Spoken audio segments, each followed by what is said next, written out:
Assalamualaikum warahmatullahi wabarakatuh. Salam safety. Baik, teman-teman penggiat K3 ya, dimanapun Anda berada, yang sedang bekerja maupun yang masih di rumah. Ini kebetulan hari ini kita kedatangan sertifikat sejumlah 8 orang yang kemarin sudah mengikuti training dan sertifikasi di angkatan 37 ya, di angkatan 37. Wah, kita sudah 37 ini. Bentar lagi kita mau ujian, ini yang angkatan 38, sebentar lagi kita mau ujian ya, mau ujian. Terus kemudian kita mau running lagi nih, nanti di bulan Januari angkatan yang ke-39. Nah, kebetulan runningnya ini ada 2 tempat. Yang pertama di Tegal, ini mahasiswa semua yang ikut, terus yang kedua di Baturaden Purwokerto. Baik, saya ulas ini kebetulan ada sertifikatnya, ini ada sejumlah 8 ya. Saya sebutkan ya, yang pertama adalah punya Mas Dwi Maryanto ya. Dwi Maryanto ini mengambil skema personil K3 ya, personil K3. Jadi memang teman-teman di beda-beda LSP ini memang beda ini ya, beda terkait dengan penulisan di sertifikat, tapi pada prinsipnya adalah sama lah. Personil K3 ini nanti akan dibagi adalah daftar unit kompetensinya. Nah, nanti ada 13 daftar unit kompetensi yang diikuti. Ya, ini 13 ini adalah yang akan dipelajari oleh personil K3. Ini kebetulan ikut ujiannya di LSP K3, di LSP K3 IBL ya, beda dengan yang terdahulu. Kita di LSP K3 TTI maupun OC dan yang lain-lain ya, cuman ini dilalah ikutnya di K3 IBL, tapi nggak masalah, intinya sertifikat itu sama, yang penting ada logo Garudanya ya, kemudian kertasnya ada barcode-nya. Yang penting adalah sertifikat ini tetap resmi. Memang kan beda penulisan ya teman-teman semua. Yang pertama punya Mas Dwi Maryanto ya, punya Mas Dwi Maryanto. Ini orangnya. Mas Dwi jangan lupa nanti di sini tanda tangan ya, Mas Dwi dibubuhkan tanda tangannya pakai tinta warna biru. Kemudian nah ini Mas Yusuf Ali Perdana. Wah, ini koki, kecil-kecil tapi koki nih. Ini juru masak. Masakannya enak sih katanya. Saya belum pernah nyoba, tapi kapan moga-moga Mas Yusuf masak buat kita nih. Ya, nanti jangan lupa Mas Yusuf, ini fotonya Mas Yusuf, wis ganteng toh. Imut. Taruh di sini Mas Yusuf ya. Warnanya biru, pakai tinta warna biru. Ya, ini Mas Yusuf Ali Perdana sebagai orang K3. Kemudian Mas Muhammad Ma'rif Effendi. Ya, Muhammad Ma'rif Effendi. Ini orang Nusa Tenggara Timur, Nusa Tenggara Timur Barat ya, saya lupa ini. Ya, Nusa Tenggara Timur Barat. Ini beneran alumni dari Akpelin Semarang. Ya. Ini fotonya. Ya. Oke. Kemudian lanjut di Mas Sulaiman. Oh, ini Nabi Sulaiman.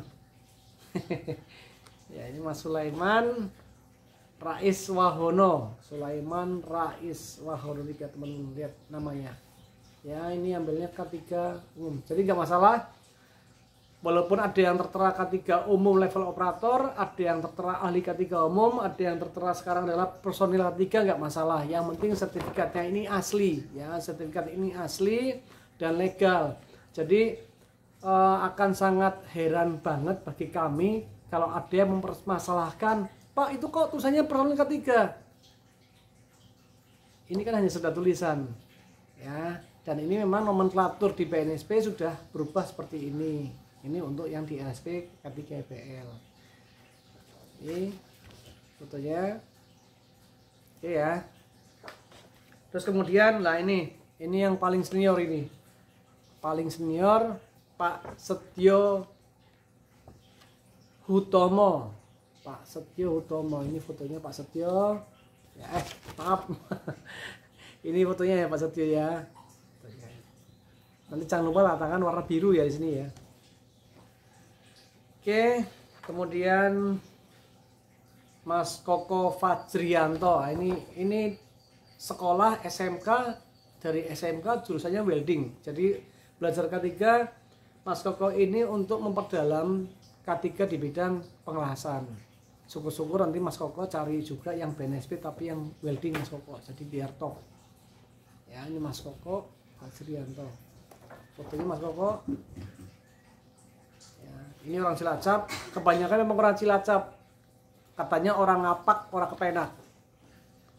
Oke. Kemudian Mas Faza Zahri Artadi. Ini juga kalau ini SMK-nya SMK bidang teknik mesin otomotif. Ini juga orang Cilacap, orang Ngapak, orang Kepenak. Ya, kemudian sebelum saya berlanjut lagi ke yang migas, kalau ini tadi jumlah 7 adalah yang ngambil skema K3 umum. Ya, baik level operator maupun level ahli, ya.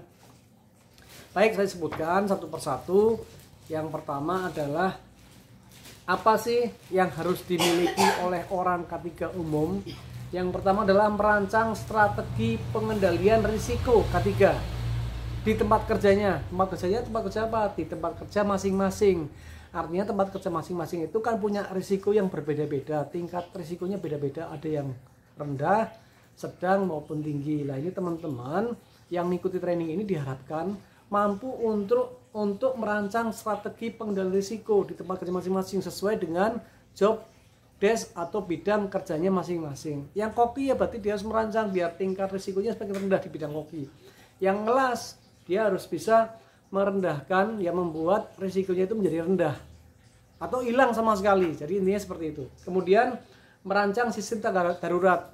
Fungsinya buat apa? Misalkan di sekolah punya apa loh? Sekolah apa bahayanya ada? Sekolah ada gempa bumi, ada kebakaran dan lain-lain. Paling enggak kalau teman-teman yang di sekolah ini tahu, ini contoh ya, tahu tentang merancang sistem tanggap darurat, artinya bila suatu ketika ada bahaya, dia lari kemana, kemudian harus nelpon siapa sebagai siapa. Oh, saya sebagai orang evakuasi, oh saya sebagai orang pemadam, oh saya sebagai orang medis. Nah itu, jadi harus bisa merancang sistem tanggap darurat.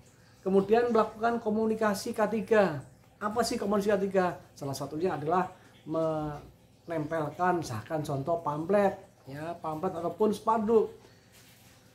Beware, ya, misalkan hati-hati terhadap kecelakaan di tempat ini, banyak kecelakaan tempat ini, kemudian datang selamat pulang selamat. Nah itu contoh-contoh seperti itu. Jadi membuat komunikasi agar semua karyawan yang ada di tempat kerjanya itu bisa membaca apa yang sudah dipasang di situ dengan jelas dan tepat.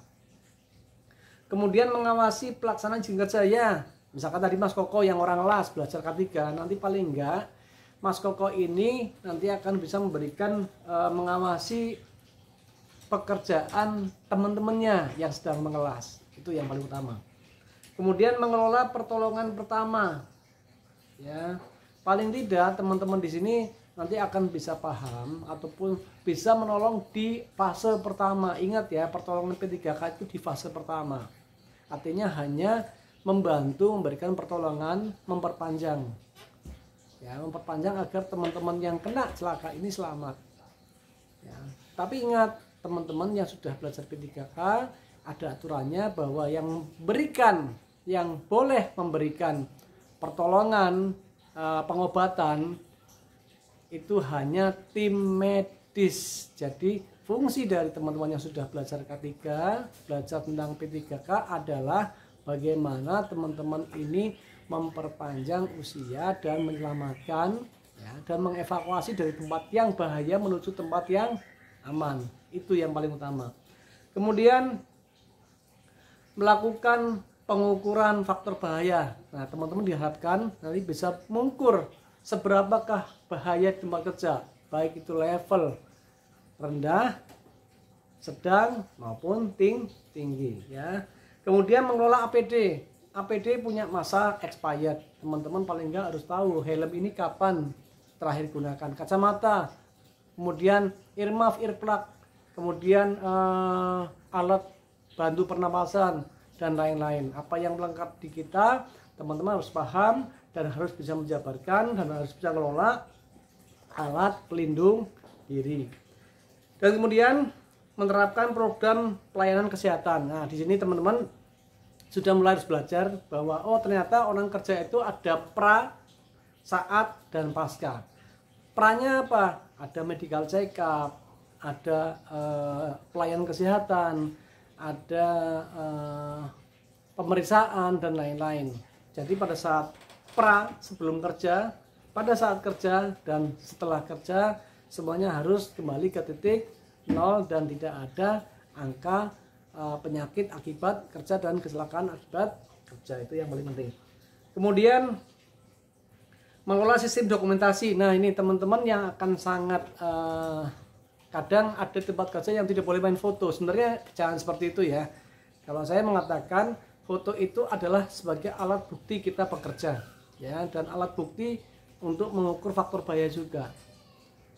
Tinggal foto yang boleh digunakan apa, misalkan oh di situ tidak boleh yang pakai bleed, oh tidak boleh pakai handphone. Jadi kalau misalnya pakai kamera usahakan yang tidak pakai bleed ya, dan tidak ada elektrik statisnya. Oke, karena dokumentasi itu sangat penting, sangat penting dari semua pekerjaan yang ada di K3. Kemudian menerapkan manajemen risiko. Nah, menerapkan manajemen risiko itu melihat tadi yang kode unit yang pertama adalah merancang strategi pengendalian risiko. Kalau sudah bisa itu maka akan bisa untuk menerapkan manajemen risiko. Kemudian evaluasi. Nah, teman-teman nanti ada audit, ada inspeksi. Ini yang harus betul-betul juga paham apa yang harus dilakukan. Karena alat juga harus diinspeksi. Kemudian bukan hanya alat, sistem pekerjaan juga harus diinspeksi dan diaudit, termasuk SOP. Apakah SOP ini masih berlaku ataukah SOP ini perlu ada revisi dan lain-lain. Ini perlu adanya audit. Kemudian melakukan bisa paham dan bisa melakukan investigasi apabila terjadi PAK dan KAK. Jadi intuisi ini teman-teman harus mulai diperdalam ya, insting dan lain-lain. Nanti selalu teman-teman ingat penerapan 5W 1H. Apa tadi? What, when, where, who, why. Dan yang terakhir, kalau sudah 5 ini terpenuhi maka tinggal 1H, how. Oke ya. Baik, kemudian terakhir adalah Mas Rafli Hendrawan. Ya, ini Mas Rafli Hendrawan kebetulan ngambilnya adalah operator K3 Migas. Ya, operator K3 Migas. Ini fotonya Mas Rafli. Ini yang paling jauh kemarin. Enggak ding, yang paling jauh si Pepen ya. Effendi yang dari NTB. Oke, Mas Rafli ini kebetulan tugasnya adalah sebagai K3 di pengecekan tangki SPBE ya, kemudian pengisian, retester dan lain-lain. Maka harus paham tentang pekerjaan-pekerjaan di dunia sektor migas. Apa saja? Menerapkan peraturan K3, kemudian menerapkan K3 di tempat kerja, menggunakan APD, kemudian melakukan pemadam kebakaran ya. Makanya Mas Rafli harus paham tentang APAR, hidran, ini yang paling harus hafal. Kemudian mengoperasikan peralatan pemadam kebakaran, hidran, nozzle dan lain-lain ya. Kemudian menggunakan self contained breathing apparatus atau alat bantu pernapasan. Terus mengoperasikan alat uji gas karena di tempat Mas Rafli ada gas dari LPG. Kemudian mengoperasikan sound level meter ya, atau alat ukur kebisingan. Ini Mas Rafli kebetulan kerja juga di bidang untuk retester ya, retester tabung LPG, makanya ada suara-suara yang keras juga untuk pengujiannya.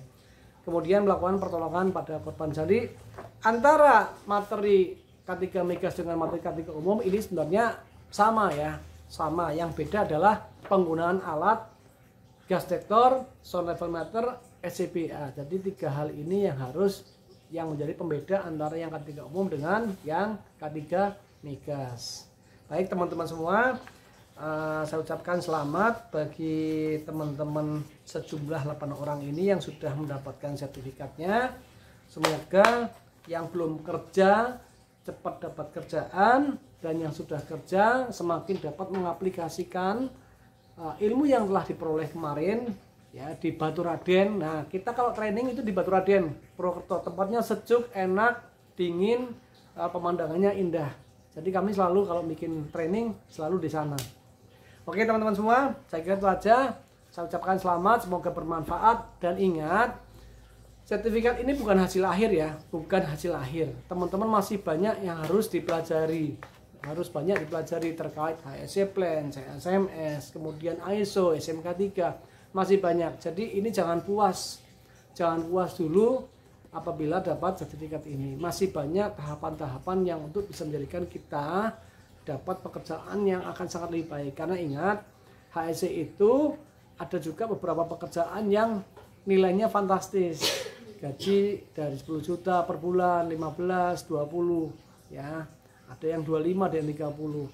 Nah, ini teman-teman harus ngejar sampai situ, jangan hanya terpaku pada pekerjaan satu. Dan saya pesan, perbanyak ilmu, kemudian perbanyak pengalaman. Semakin banyak ilmu, semakin banyak pengalaman, teman-teman semua saya yakin akan menanjak karirnya di bidang HSE. Oke, gitu aja. Terima kasih dan wassalamualaikum warahmatullahi wabarakatuh, dan salam safety.